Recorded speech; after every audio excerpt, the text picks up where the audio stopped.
Bismillahirrahmanirrahim. Alhamdulillahi Rabbil Alamin.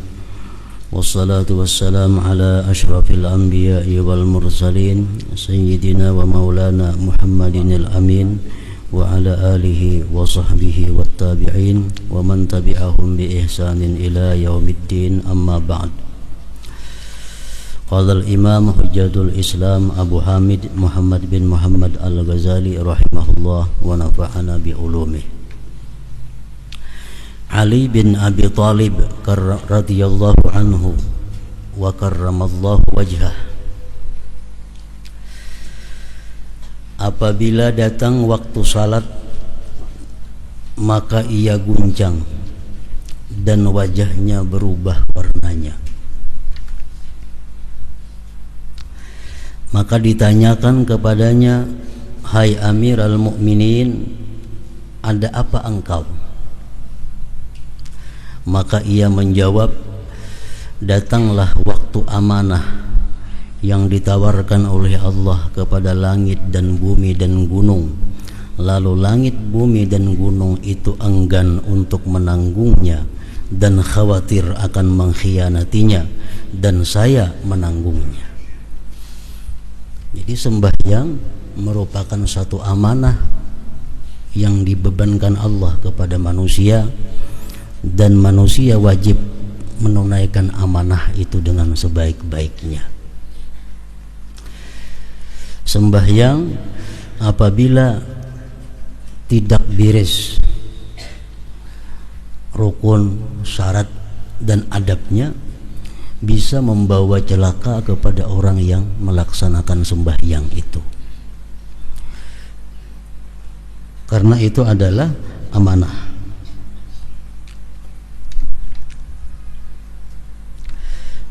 Kita umpamanya diinjami orang kendaraan.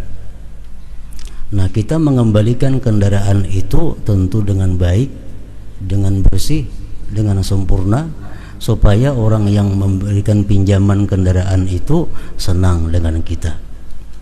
Tapi bila kendaraan itu kita kembalikan dalam keadaan rusak, dalam keadaan mogok, dalam keadaan kotor, tentu orang yang meminjami itu kada senang menerima pengembalian itu. Nah, demikianlah sembahyang. Sembahyang itu adalah amanah,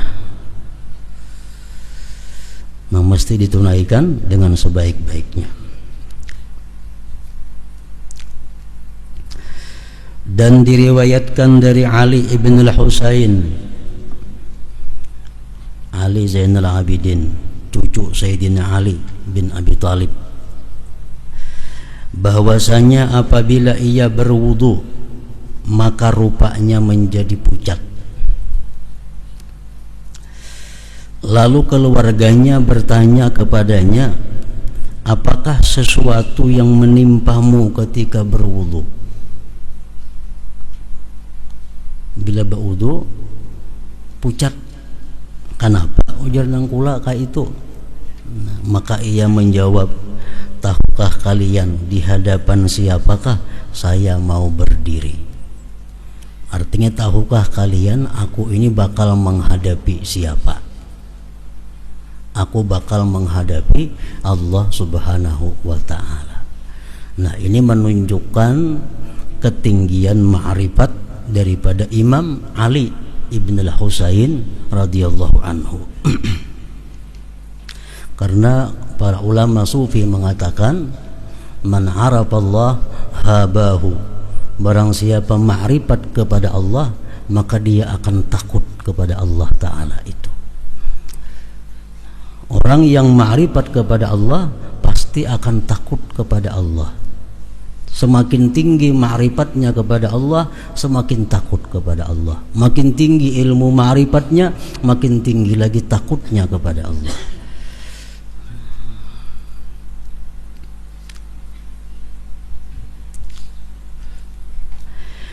Diriwayatkan dari Ibni Abbas radhiyallahu anhuma bahwasanya ia berkata, Daud sallallahu alaihi wasallam dalam munajatnya berkata, "Wahai Tuhanku, siapakah orang yang tinggal di rumahmu dan dari siapakah yang engkau terima salat itu?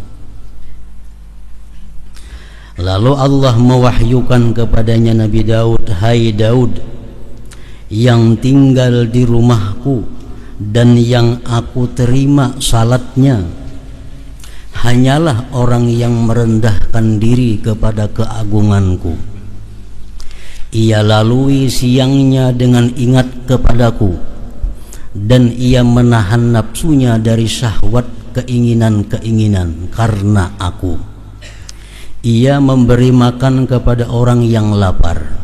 Ia memberi tempat melindungi orang asing dalam perjalanan, dan menyayangi orang yang tertimpa bencana. Itulah orang yang cahayanya cemerlang di langit seperti matahari. Jika ia berdoa kepadaku, maka aku perkenankan, dan jika ia memohon kepadaku, maka aku memberinya. Aku jadikan di dalam kebodohan akan kesantunan baginya, dalam kelalaian akan keingatan, dan dalam kegelapan akan cahaya. Perumpamaannya di kalangan manusia adalah seperti Firdaus pada setinggi-tinggi surga, yang sungai-sungainya tidak kering dan buah-buahnya tidak berubah. Nah, jadi di dalam ini wahyu Allah kepada Nabi Daud ini, bahwa Allah Subhanahu wa ta'ala menerima sembahyang itu bukan hanya sekedar khusyuk seseorang, tetapi ada sangkut pautnya dengan kelakuan-kelakuannya di luar sembahyang.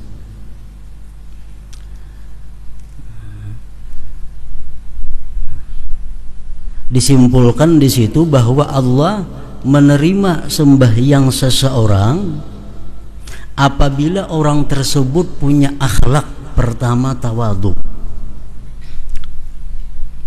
Orang yang bersifat sombong itu sembahyangnya ditolak oleh Allah Subhanahu wa ta'ala. Orang yang bersifat sombong, kalau inya kada bertobat sebelum sembahyang, sembahyangnya ditolak oleh Allah.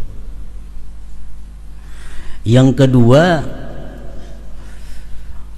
banyak berzikir kepada Allah. Allah menerima sembahyang orang yang di luar sembahyangnya itu banyak zikir. Sebabnya apa? Dengan banyak zikir di luar sembahyang itu memudahkan dia untuk khusyuk kepada Allah. Karena sembahyang ini laksana sakaratul maut. Sembahyang itu laksana sakaratul maut. Sakaratul maut itu manusia hanya mengingat sesuatu yang sering diingatnya waktu dia sehat. Nah, sama sembahyang, dalam sembahyang itu dia akan ingat sesuatu yang sering dia ingat di luar sembahyang. Kalau di luar sembahyang inya banyak zikrullah, dalam sembahyangnya dia akan dapat khusyuk. Kalau di luar sembahyangnya dia banyak ingat hal-hal yang bersifat duniawi, dalam sembahyangnya pun dia akan ingat hal-hal yang bersifat dunia. Nah, jadi Allah menerima sembahyang orang yang banyak zikir kepadanya. Artinya orang yang banyak zikir kepada Allah, kalau dia sembahyang, sembahyangnya jadi khusyuk. Maka itu sakaratul maut. Waktu kita menghadapi sakaratul maut itu apa yang kita ingat? Apa yang biasa kita ingat waktu sigar, waktu hidup? Kita keingatan kebun, keingatan ternak, keingatan tanaman kita, perumahan kita. Nah, waktu sakaratul maut kita kadang-kadang mengingat Allah, yang kita ingat perumahan, kebun. Karena sakaratul maut itu adalah cermin daripada apa yang telah lalu dalam kehidupan kita. Nah, sama sembahyang macam itu juga.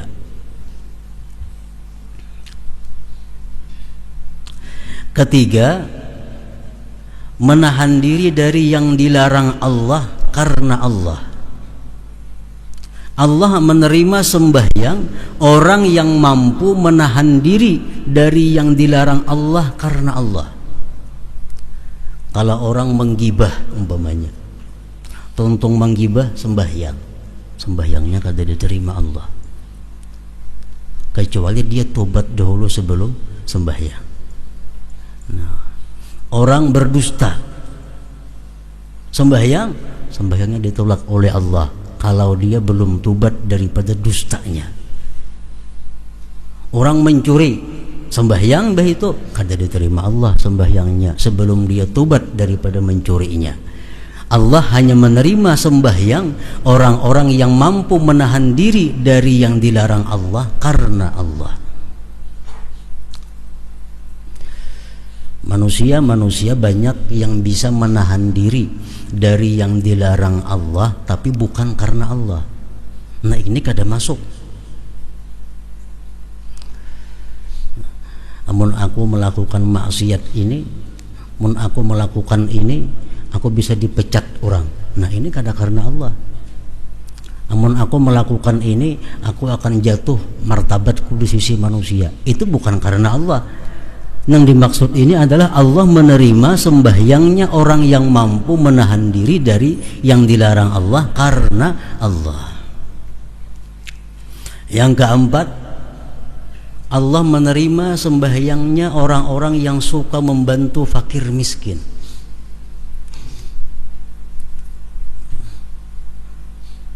Orang yang tiga membiarkan fakir miskin kesusahan, orang yang tiga membiarkan fakir miskin kelaparan, sembahyangnya ditolak oleh Allah.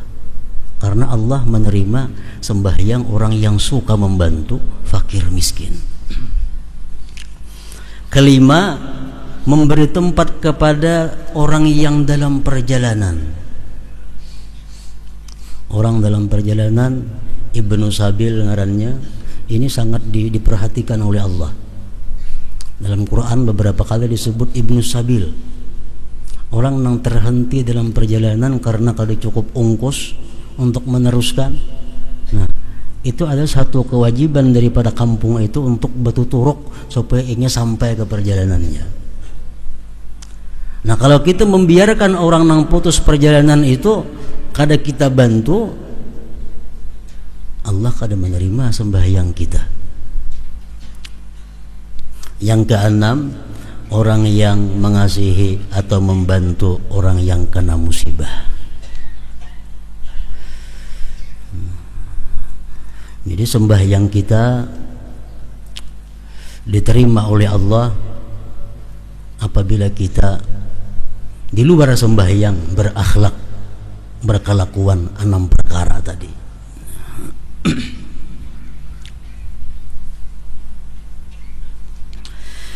Dan diriwayatkan dari Hatimul Asam radhiyallahu anhu bahwasanya ia ditanya tentang salatnya. Hatimul Asam, pian kayak apa sembahyang itu? Ujar orang. Pian kayak apa sembahyang?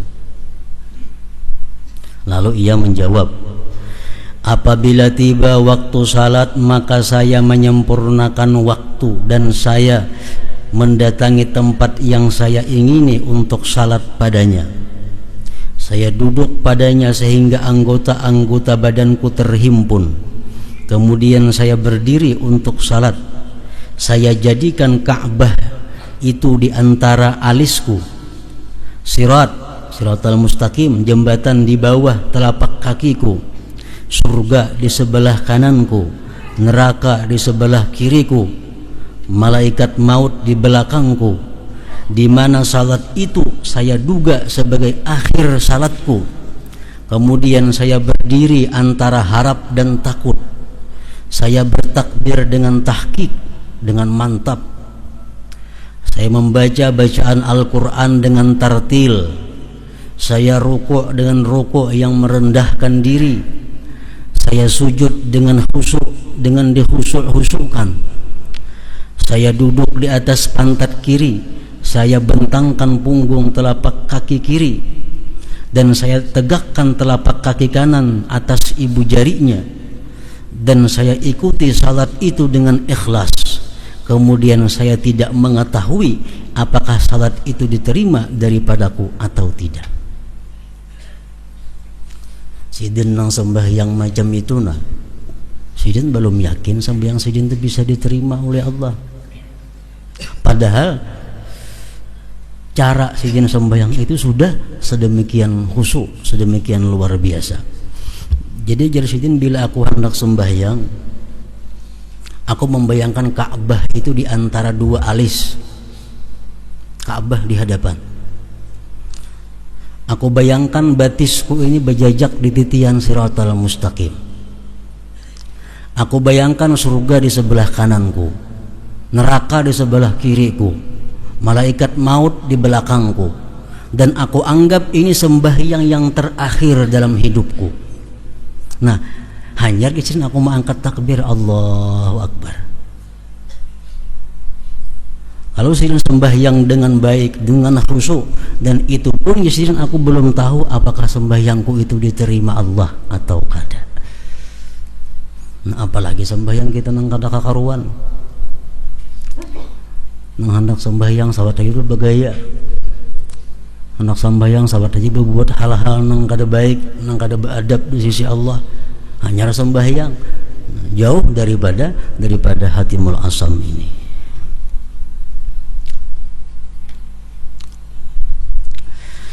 Ibnu Abbas radhiyallahu anhu berkata, 2 rakaat yang sederhana di dalam tafakkur difikirkan adalah lebih baik daripada mendirikan ibadah 1 malam sedangkan hatinya lupa.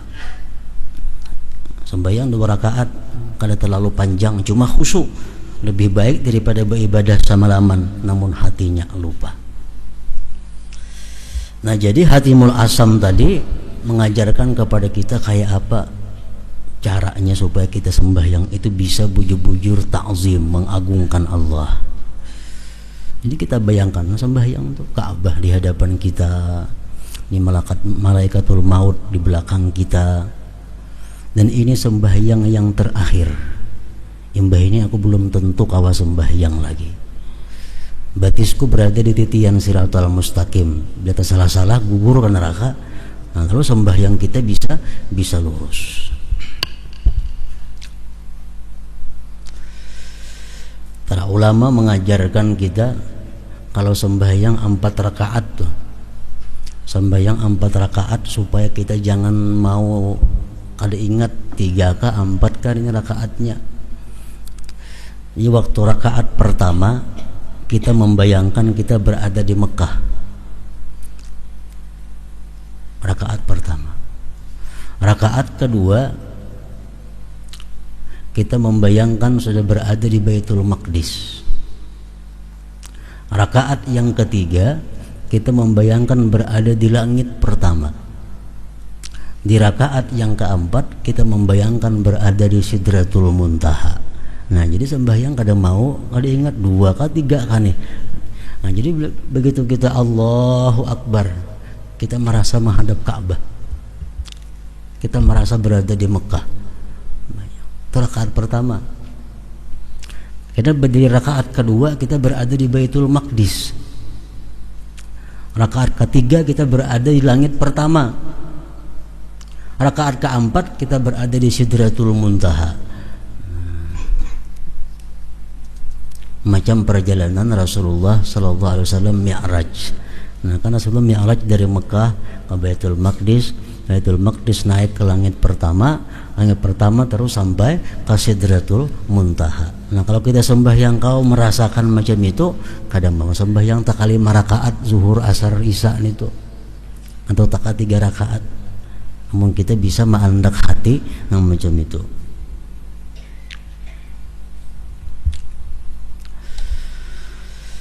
Keutamaan masjid dan tempat salat. Allah Azza wa Jalla berfirman, innama ya'muru masajidallah man amana billah wal yawmil akhir. Artinya, hanyalah yang memakmurkan masjid-masjid Allah ialah orang-orang yang beriman kepada Allah dan hari kemudian. Memakmurkan di situ banyak pahamannya. Bisa dipaham di situ adalah hanya saja orang yang jadi pengurus takmir masjid itu mesti orang yang beriman kepada Allah. Orang yang jadi pengurus masjid itu mesti orang yang beriman kepada Allah. Kenapa? Karena masjid ini adalah rumah Allah. Nang mengurusnya, nang memakmurkannya mesti orang yang beriman kepada Allah. Bila pengurus masjid ini kada beriman kepada Allah, nah itu kita nang banyak menimbulkan masalah-masalah, mudarat-mudarat di dalam masjid itu. Masjid itu harta wakaf. Kalau kita kada kuat iman, kada usah mengurus masjid. Kipas angin masjid, kipas angin wakaf. Tikar masjid, tikar wakaf. Apalagi make masjid, make wakaf. Itu kada kawa diinjamakan. Kada kawa diinjamakan. Apa misalnya kena ada nang para rumah lawan masjid nak baaruhan minjam tikar jaga masjid. Nah panitia masjid harus tegas. Itu kada boleh diinjamakan ni wakaf. Nah, kalau kada beriman kepada Allah, kada kawa ini pengurus masjid.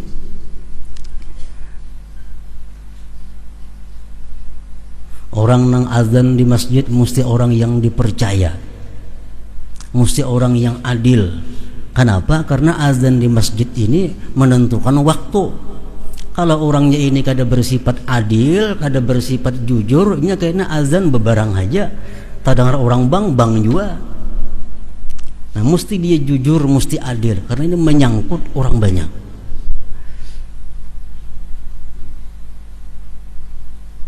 Menyeleksi imam, tugas takmir masjid ini patutkah ini jadi imam, kadakah? Kalau kada patut ganti, membahayakan makmum. Kalau ini jadi imam banyak orang kada katuju, ganti. Kalau boleh mengganti, ampih jadi takmir masjid, ampih. Khatib ini katuju kah orang kadakah? Khatib ini cucuk kah lawan aturan agamanya mahutbah atau kadakah? Khutbah sering panjangan, punya kisah-kisah nang kada sangkut pautnya lawan agama, ganti khatibnya, jangan lagi dipakai. Itu tugas takmir masjid. Nah, jadi kada gampang orang pengurus masjid itu. Innama ya'muru masajidallah man amana billah wal yaumil akhir.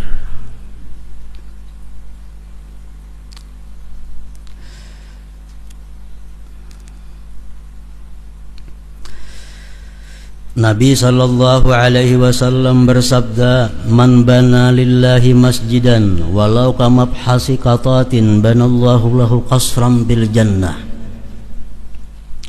Artinya, barang siapa yang membangun masjid karena Allah, walaupun seperti sarang burung umpamanya, halus masjid yang dibangunnya paling muat 5-6 orangnya. Nah, barang siapa yang membangun masjid karena Allah, walaupun seperti sarang burung, walaupun halus artinya, maka Allah membangunkannya baginya istana di surga. Asal membangun masjid itu karena Allah, ikhlas artinya, karena lain. Di dalam kitab Ittihab Sadatil Muttaqin disebutkan, apabila orang membangun masjid dan dia namai masjid itu dengan namanya, ini menunjukkan orang ini kada ikhlas. Umpamanya Abdullah berduit sugih, maulah masjid, mau dengarani Masjid Abdullah. Nah, itu jelas sudah kada ikhlas. Disebutkan dalam kitab Syarah Ihya.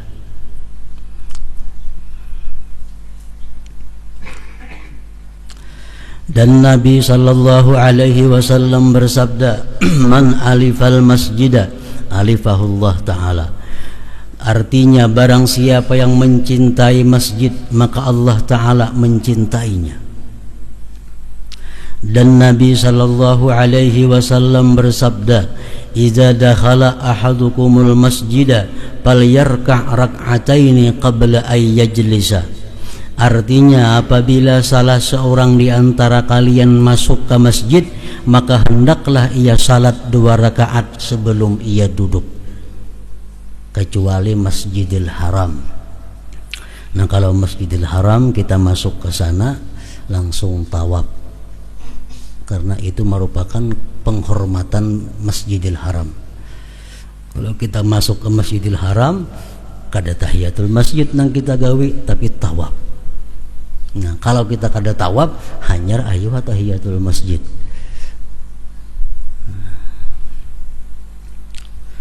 Kalau kita ke Masjidil Haram kita hendak tawaf, makruh tahiyatul masjid, langsung tawaf aja dahulu.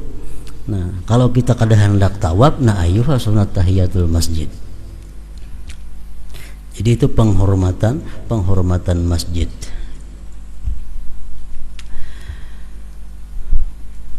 Sunat tahiyatul masjid itu ada beberapa hukumnya.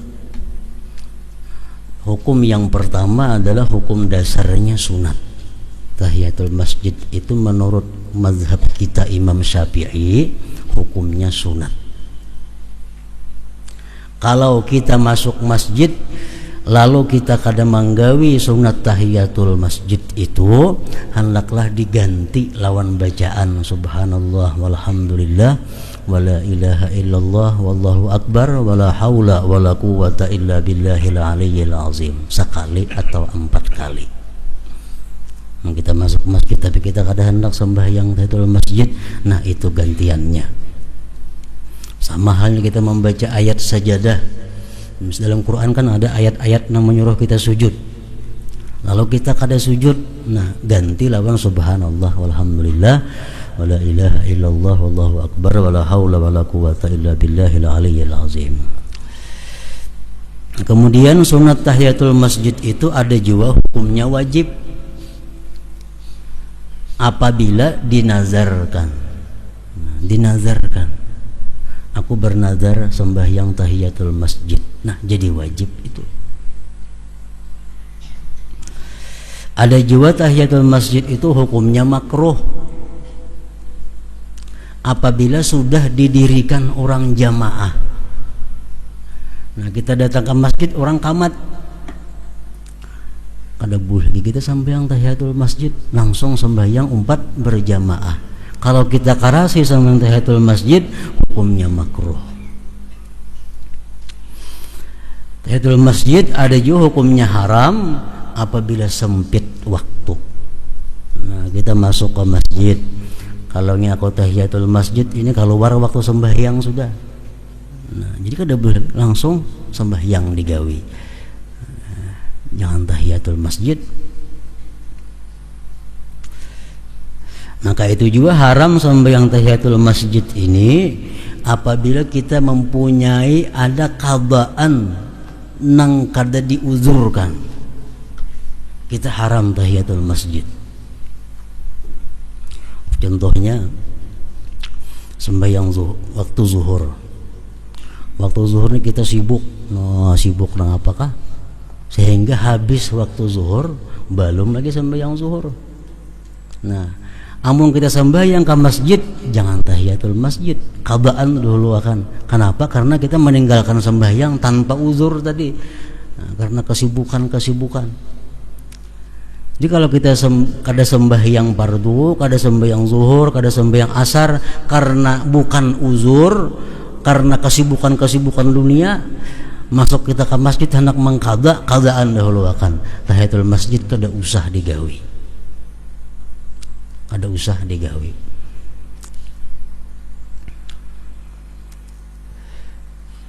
Nah, jadi tahiyatul masjid hukumnya ada sunat, ada wajib, ada makruh, ada haram. Dan Nabi sallallahu alaihi wasallam bersabda, la salata li jaril masjid illa bil masjid, artinya tidak ada salat bagi tetangga masjid kecuali di masjid. Ini hadis umum dan memberikan pemahaman bermacam-macam. Tidak ada sembahyang bagi tetangga masjid kecuali di masjid. Maksudnya adalah sembahyang fardu. Orang yang bertetangga dengan masjid itu kalau sembahyang fardu mesti di masjid berjamaah. Amunnya di rumah bang kada berjamaah. ulama berlain-lain pendapat. Ada mengatakan la salata, tadi bacaannya tidak ada salat, berarti kada sah. Orang nang bertetangga lawan masjid, inya kada turun ke masjid sembahyang berjamaah, sembahyang di rumah aja kada sah. Ada pendapat demikian. Ada yang mengatakan kada sempurna. Kalau kita sembahyang di rumah padahal kita berjiran dengan masjid, sembahyang kita kada sempurna. Jiran itu 40 pendengaran jiran masjidnya 40 ke kanan, 40 ke kiri, 40 ke muka, 40 buah rumah ke belakang. Tetangga masjid ngarannya. Jadi kalau kita tetangga masjid, kalau kita berjiran dengan masjid, orang sembahyang fardu di masjid, kita di rumah saurangan sembahyang kada berjamaah, sembahyang kita kada sempurna. Itu mazhab Imam Syafi'i. Kalau mazhab Hambali kada sah. Dan Nabi sallallahu alaihi wasallam bersabda, al malaikatu tusalli ala ahadikum ma dama bi musallahu alladhi yusalli fihi, taqulu Allahumma salli alaihi, Allahumma arhamhu, Allahumma ighfir lahu ma lam yuhdis aw yakhruj minal masjid. Artinya para malaikat itu memohonkan rahmat kepada Allah atas salah seorang di antara kalian selama ia duduk di tempat salatnya yang salat ia padanya. Malaikat itu mengucapkan, ya Allah berilah rahmat atasnya, ya Allah sayangilah ia, ya Allah ampunilah ia selama ia belum berhadas atau sebelum ia keluar dari masjid. Kita sembahyang di masjid, tontong sembahyang kita kada berpindah duduk, begana di situ aja duduknya kada berpindah-pindah, kada ke belakang kahiga kada, tatap duduk. Berapa jam aja kita duduk tatap di situ, kita didoakan terus menerus oleh malaikat, didoakan supaya diampuni, didoakan supaya dapat rahmat, supaya disayangi oleh Allah Subhanahu wa taala selama kita tetap duduk di tempat kita sembahyang itu.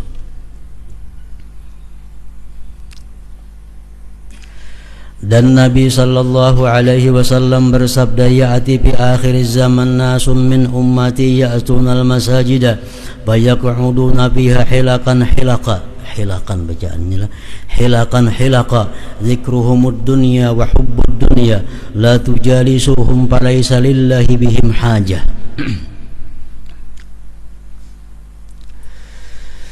Di akhir zaman akan datang orang-orang dari umatku datang ke masjid-masjid, mereka duduk padanya dengan berlingkaran-lingkaran.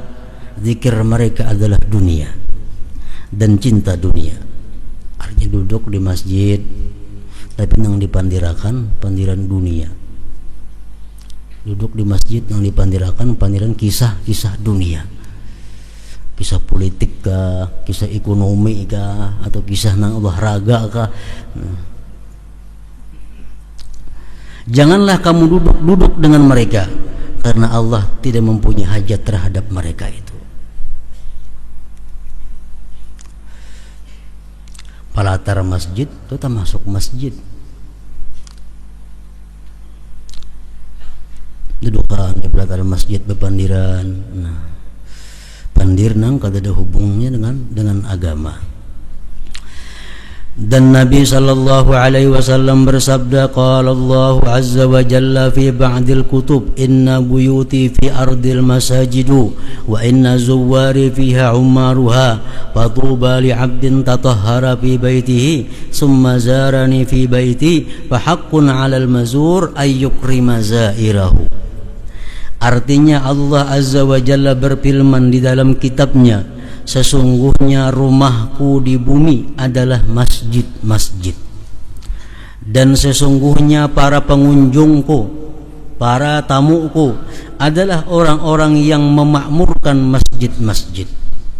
Maka keberuntungan bagi orang yang bersuci di dalam rumahnya, kemudian ia berkunjung kepadaku di rumahku, maka kewajiban atas yang dikunjungi untuk memuliakan pengunjungnya.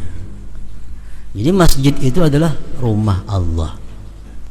Kelakuan kita di masjid jangan sama lawan kelakuan kita di rumah kita. Ada adab-adab masjid yang mesti dipelihara. Karena ini rumah Allah. Sama kita bilang ke rumah orang, jangan kayak di rumah kita. Ada aturan-aturan kalau kita menamu ke rumah orang, apalagi kita ke masjid ini ke rumah Allah. Ada aturan-aturannya.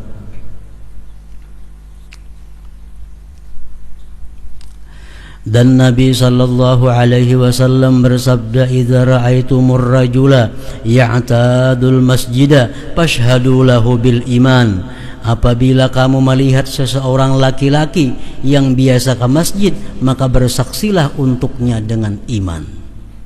Kita ada melihat orang zuhur ke masjid, asar ke masjid, maghrib ke masjid, hari-hari macam itu gawian orang nih. Nah, kita boleh bersaksi bahwa orang itu adalah orang yang beriman. Nah, boleh kita bersaksi itu orang-orang yang beriman. Namun orang ini selalu sembahyang berjamaah di masjid. Sa'id ibn al-Musayyab berkata, barang siapa duduk di masjid maka ia hanya duduk-duduk dengan Tuhannya. Dan hendak bahunjur menghadap kiblat di masjid jangan. Itu kada beadab bahunjur di masjid menghadap kiblat, karena itu masjid rumah Allah.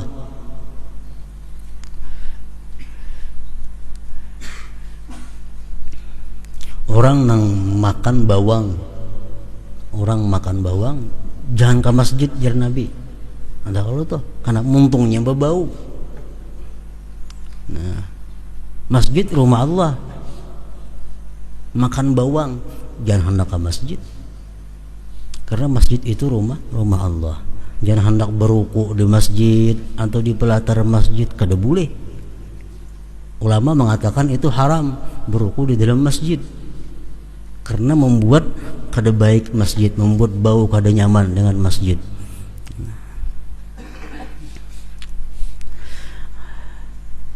Barang siapa duduk di masjid maka ia hanya duduk-duduk dengan Tuhannya, maka kewajibannya tidaklah ia berkata kecuali kebaikan. Nah, amun di masjid hendaklah berkata-kata yang diridai Allah. Dan diriwayatkan dalam asar atau hadis, al-haditsu fil masjid ya'kulul hasanat kama ta'kulul bahaimul hasis. Artinya berbicara di masjid itu memakan kebaikan, memakan amal ibadah kita, sebagaimana binatang-binatang ternak itu memakan rumput. Kita di masjid berkata-kata dunia, kita di masjid bertawaan, belawak-lawakan, kita di masjid berdusta, kita di masjid macam-macam. Nah, itu merusak amal ibadah yang sudah ada, menghabiskan amal ibadah yang ada, seperti menghabiskannya binatang terhadap rumput-rumput itu.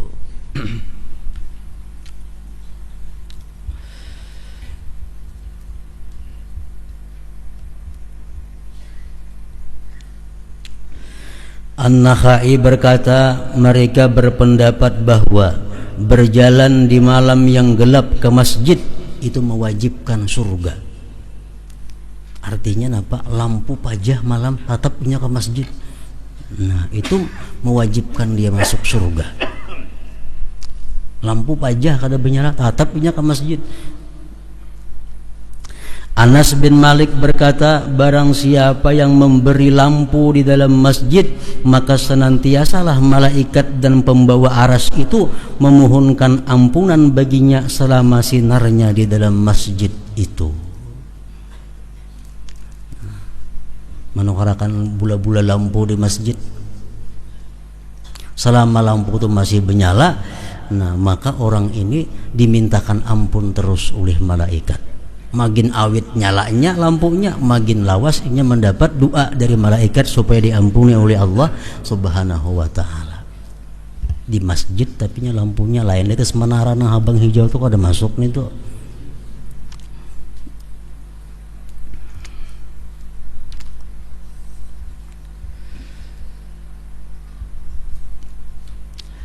Dan Ali karramallahu wajhah berkata, apabila seorang hamba mati, maka menangislah tempat salatnya dari bumi dan tempat naik amalnya dari langit. Kita kebiasaan sembahyang, kita duduk sembahyang baca Quran di situ. Kita mati, tempat itu menangis karena kada ada lagi orang yang menyembahyanginya, yang menempati kebaikannya.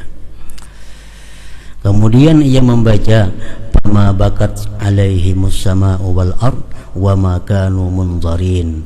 Artinya, maka langit dan bumi tidak menangisi mereka, orang-orang yang berdosa kafir.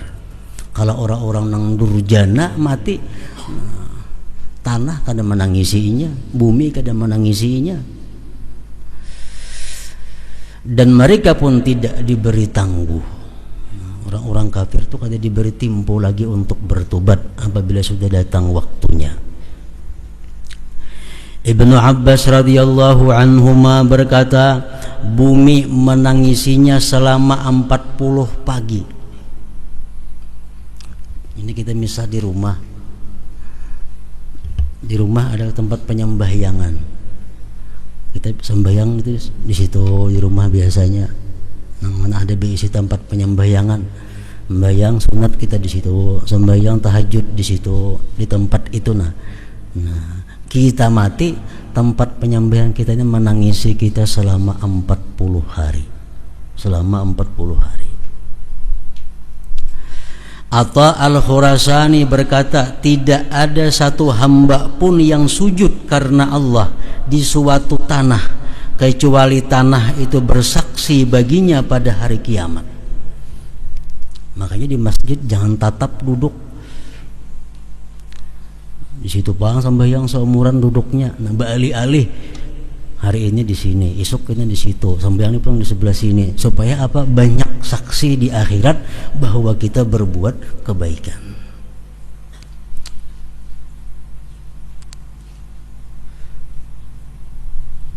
Dan tanah itu menangisinya pada hari ia meninggal dunia. Anas bin Malik berkata, tidak ada satu tanah pun yang padanya disebut Allah Ta'ala dengan salat atau zikir kecuali tanah itu berbangga kepada tanah sekitarnya. Ini agak lawan nang dihigainya. Ini kan mau diduduki orang, aku diduduki orang, nah orang berzikir, wadahku sini, orang sembahyang, wadahku, ikan ada sebelah situ. Nah, jadi tanah namanya berbangga kepada tanah yang lainnya. Dan ia merasa senang dengan penyebutan Allah Azza wa Jalla sampai ke penghabisannya, yaitu sampai ke 7 bumi, sampai ke lapis yang ke-7 bumi. Jadi kita duduk di tempat di situ kita berzikir kepada Allah sampai 7 lapis bumi menyaksikan kita di akhirat kayaknya bahwa kita pernah di situ berzikir mengingat Allah Subhanahu wa taala. Berbuat dosa kayak itu juga. Jadi berbuat dosa jangan berpindah-pindah tempat, di situ aja begana. Karena banyak saksinya. Ini di situ berbuat dosa, sini berbuat dosa. Di akhirat kita berumut saksi yang berbuat dosa. Memakai baju salambar saja belum berbuat dosa, isok nih tuh pulang pakai, isoknya nih tuh pulang yang berbuat dosa, supaya baju jangan banyak nang jadi saksi kita berbuat dosa. Nah, lain halnya kebaikan, disuruh kita memperbanyak saksi, memperbanyak syahadah kayaknya.